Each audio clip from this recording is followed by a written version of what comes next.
একটা ছোট্ট মিষ্টি মেয়ে, নাম তার রাইয়া। চোখে মুখে সরলতা, কিন্তু মনে আছে ভীষণ ভালোবাসা।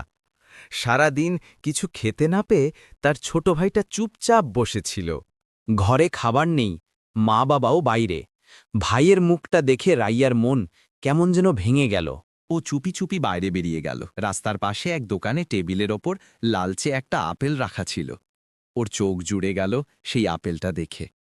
কিছুক্ষণ দ্বিধায় ছিল, কিন্তু ভাইয়ের মুখটা মনে পড়তেই সাহস পেল।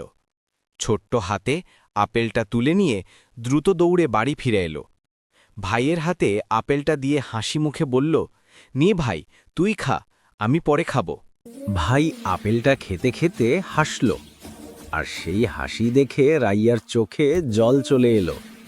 নিজের ক্ষুধা ভুলে ভাইয়ের মুখে হাসি ফুটিয়েই যেন ওর পুরো দুনিয়া ভরে গেল। এখনো পর্যন্ত কেউ লাইক সাবস্ক্রাইব করেনি?